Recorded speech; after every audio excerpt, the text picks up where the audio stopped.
ॐ शुक्लाम्बरधरं विष्णुं शशिवर्णं चतुर्भुजं प्रसन्नवदनं ध्यायेत् सर्वविघ्नोपशान्तये अगजाननपद्मार्कं गजाननमहर्निशम् अनेकदन्तं भक्तानाम् एकदन्तमुपास्महे।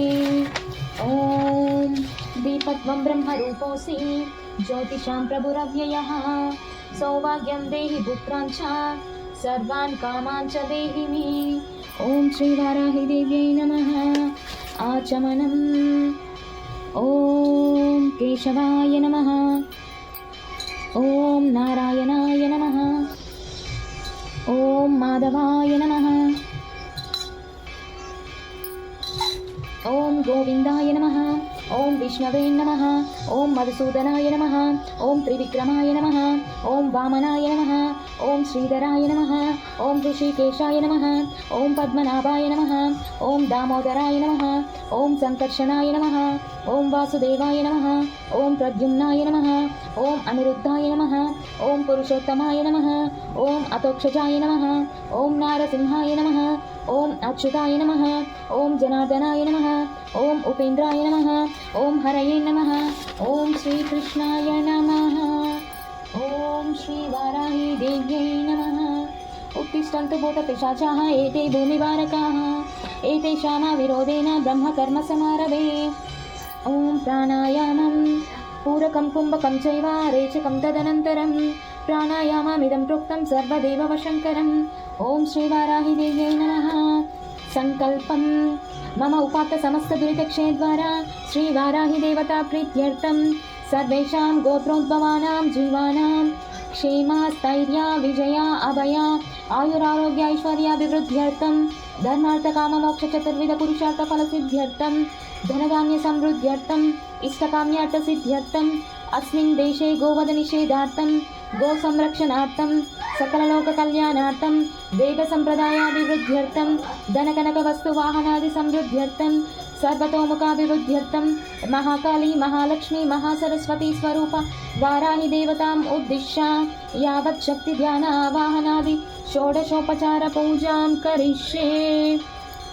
ॐ आगमार्थं तु देवानां गमनार्थं तु राक्षसानां ॐ श्रीवाराहिदेव्यै नमः। गणपति पूजा आदौ निर्विघ्न परिसमाप्त्यर्थं श्री महागणपति पूजां करिष्ये।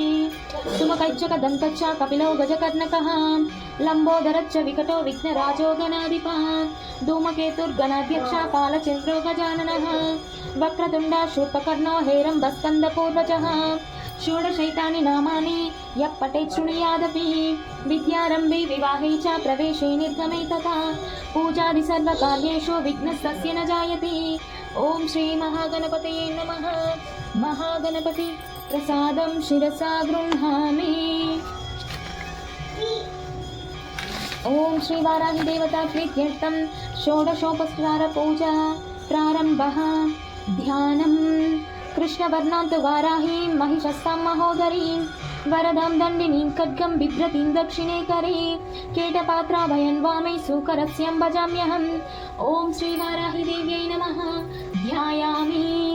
आवाहनम् उग्ररूपं महादेवीं शत्रुनाशनतत्परां त्रिशक्तिरूपिणीं अम्बां वन्देऽहं कार्यसिद्धये।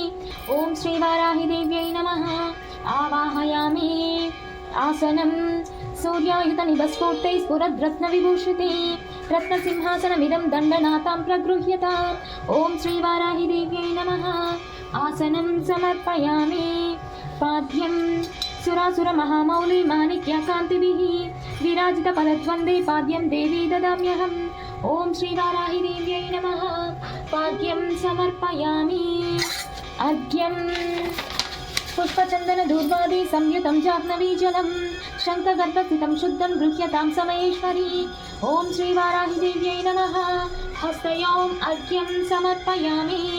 आचमनीयं पुण्यतीर्थोदकं चैव विशुद्धं शुद्धिदं सदा गृहाणाचमनं देवी ऋतुसंहारताण्डवी।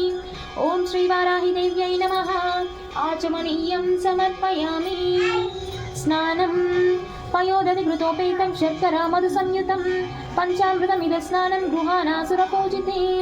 ॐ श्रीवाराहिदेव्यै नमः पञ्चामृतस्नानं समर्पयामि तदनन्तरं शुद्धोदकस्नानं समर्पयामि स्नानानन्तरम् आचमनीयं समर्पयामि वस्त्रं धरणीधारिणी धेनुर्धरित्रीदावनीदवा कृष्णाम्बरं प्रयच्छामि विद्युत् अङ्गजटाधरी ॐ श्रीवाराहिदेव्यै नमः वस्त्रयुग्मं समर्पयामि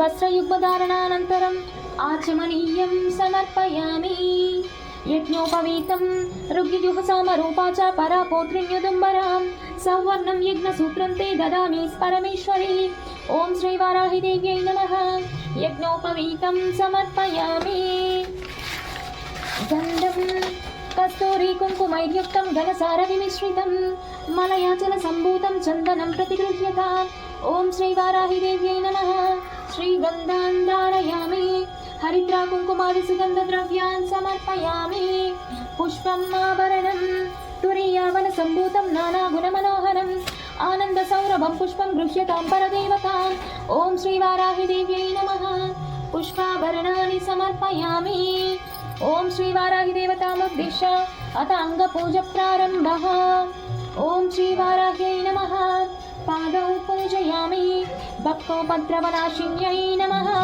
बिल्वौ पूजयामि पीठात्मिकायै नमः जानुनी पूजयामि उन्मत्तभैरवाङ्कस्तायै नमः ऊरुं पूजयामि सिंहवाहनायै नमः कटिं पूजयामि नीलास्यायै नमः नाभिं पूजयामि पञ्चम्यै नमः उदरं पूजयामि परमेश्वरवल्लभायै नमः हृदयं पूजयामि गणस्तनसमोपेतायै नमः स्तनौ पूजयामि मुसलधारिण्यै नमः भुजद्वयं पूजयामि भक्तानाम् अभयप्रदायै नमः कण्ठं पूजयामि क्रोडाननायै नमः मुखं पूजयामि सुनासिकायै नमः नासिकां पूजयामि कपिललोचनायै नमः नेत्रे पूजयामि चिन्तितार्थप्रदायिन्यै नमः कर्णौ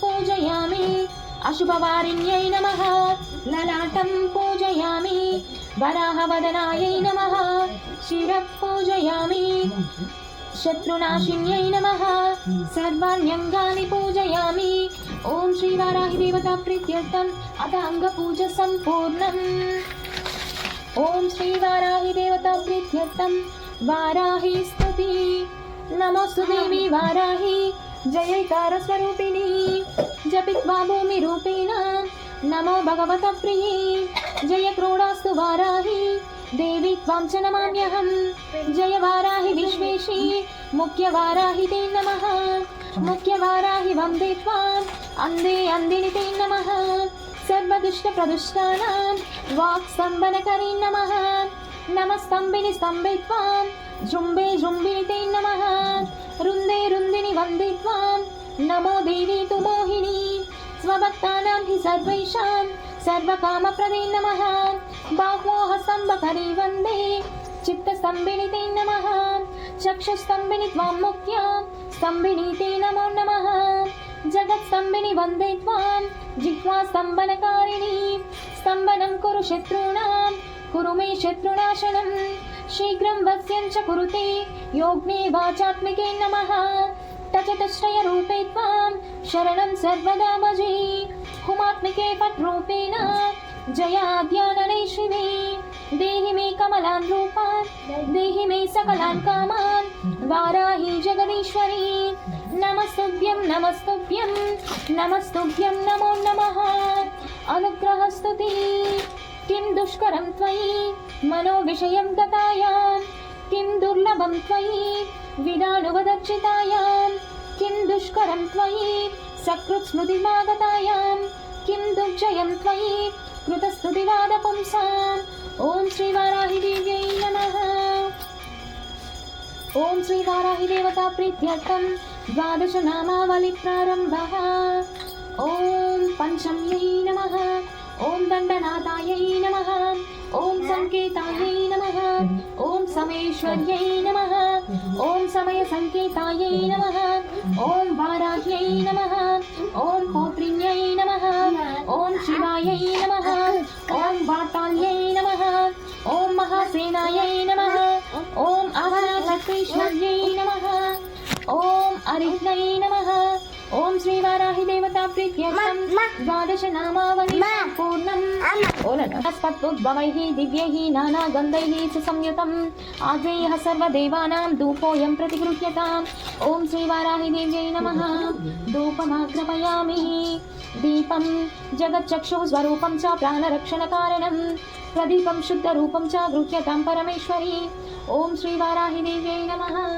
दीपं दर्शयामि नैवेद्यं शर्करामधुसंयुक्तम् आज्यादह्यादपूरितं गृहाणदेवी नैवेद्यं भक्तोपद्रवनाशिनी ॐ श्रीवाराहि देव्यै नमः महानैवेद्यं समर्पयामि ताम्बूलं पूगीफलैश्च कर्पूरैर्नागवल्लीदलैर्युतं कर्पूरचूर्णसंयुक्तं ताम्बूलं प्रतिगृह्यताम् ॐ श्रीवाराहि देव्यै नमः ताम्बूलं समर्पयामि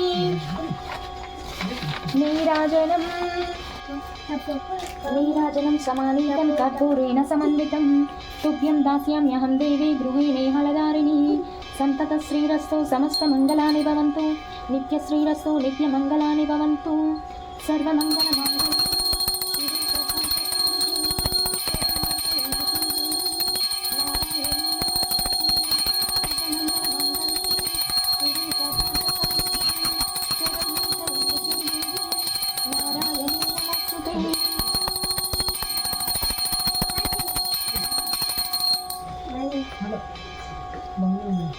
ॐ श्रीवाराहि देव्यै नमः कर्पूरनीराजनं समर्पयामि मन्त्रपुष्पं पञ्चमी दण्डनाथा च सङ्केता समयेश्वरी तथा समयसङ्केता वाराही पौत्रिणी शिवा वार्ताली च महासेना प्राज्ञा चक्रेश्वरी तथा अरिघ्नी भूमिरूपेण कुरु मे शत्रुनाशनम् ॐ श्रीवाराहि देव्यै नमः सुवर्णदिव्यमन्त्रपुष्पं समर्पयामि